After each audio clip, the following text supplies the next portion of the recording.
108e catéchèse. L'homme de la concupiscence est en même temps l'homme de l'appel. Nous avons dit précédemment que dans le contexte des réflexions actuelles sur la structure du mariage comme signe sacramentel, nous devons tenir compte non seulement de ce que le Christ a déclaré au sujet de son unité et de son indissolubilité en se référant à l'origine, mais aussi de ce qu'il a dit dans son sermon sur la montagne quand il se réclama du cœur humain. En se reportant au commandement « Tu ne commettras pas l'adultère », le Christ a parlé de l'adultère dans le cœur. Il dit « Quiconque regarde une femme pour la désirer a déjà commis dans son cœur l'adultère avec elle. » Matthieu chapitre 5, verset 28. Ainsi donc, en affirmant que le signe sacramentel du mariage, signe de l'alliance conjugale de l'homme et de la femme, se forme sur la base du langage du corps une fois relu dans la vérité, nous nous rendons compte que celui qui approfondit ce langage et ensuite l'exprime, selon les exigences propres du mariage comme pacte et sacrement, est naturellement et moralement l'être humain sujet à la concupiscence, homme et femme, entendus tous deux comme êtres humains sujets à la concupiscence. Les prophètes de l'Ancien Testament ont certainement devant les yeux cet être humain quand, utilisant une analogie, ils stigmatisent l'adultère d'Israël et de Juda. L'analyse des paroles prononcées par le Christ dans le Sermon sur la montagne nous permet de comprendre plus profondément l'adultère lui-même. Et en même temps, elle nous conduit à la conviction que le cœur humain est non pas tant accusé et condamné par le Christ à cause de la concupiscence, que tout d'abord et avant tout appelé.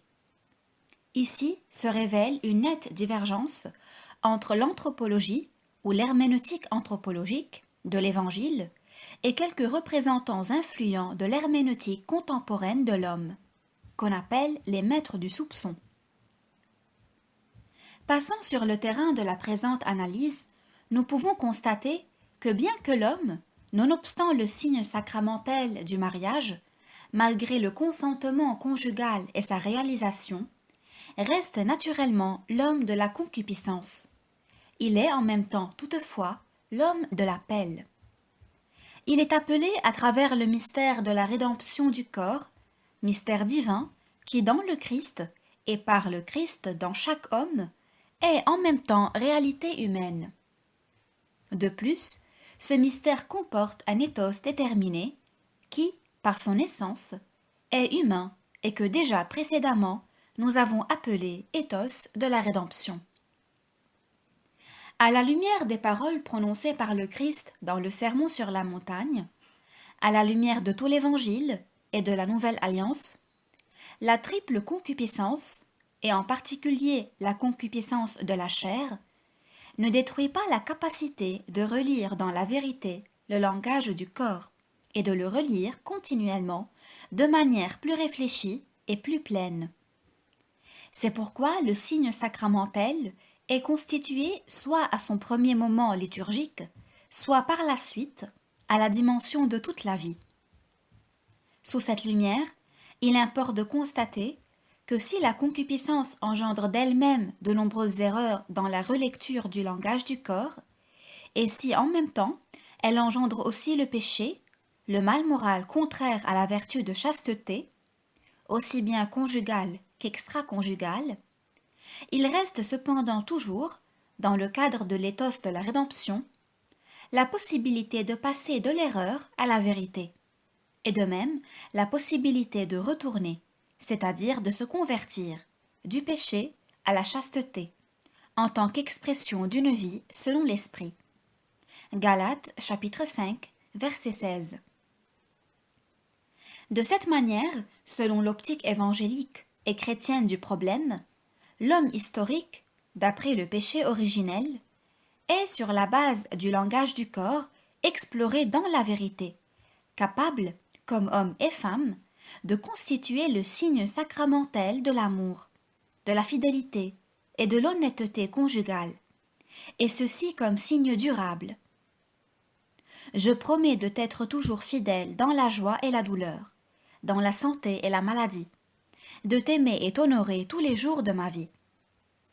Ceci signifie que l'homme est de manière réelle l'auteur des significations au moyen desquelles, après avoir relu le langage du corps dans la vérité, il est également capable de former dans la vérité ce langage dans la communion conjugale et familiale des personnes. Il en est capable, même comme homme sujet à la concupiscence, étant en même temps appelé par la réalité de la rédemption du Christ. Grâce à la dimension du signe, propre au mariage comme sacrement, se trouve confirmée la spécifique anthropologie théologique, la spécifique herméneutique de l'homme, qui pourrait, en ce cas, également s'appeler herméneutique du sacrement, parce qu'elle permet de comprendre l'homme sur la base de l'analyse du signe sacramentel. Comme ministre du sacrement, auteur du signe sacramentel, l'être humain, homme et femme, est un sujet conscient et capable d'autodétermination. C'est uniquement sur cette base qu'il peut être l'auteur du langage du corps, qu'il peut être également auteur du mariage comme signe de la création.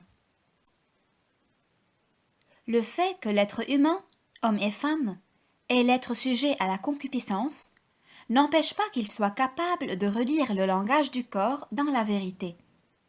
Il est l'homme à la concupiscence, mais en même temps, il est capable de discerner le vrai du faux dans le langage du corps et peut être l'auteur des significations vraies ou fausses de ce langage. Il est l'homme de la concupiscence, mais il n'est pas complètement déterminé par la libido, au sens généralement donné à ce terme. Une telle détermination signifierait que l'ensemble des comportements de l'homme, et même par exemple le choix de la continence pour des motifs religieux, s'expliquerait uniquement par les transformations spécifiques de cette libido. Dans ce cas, sur le plan du langage du corps, l'homme serait condamné à des falsifications essentielles.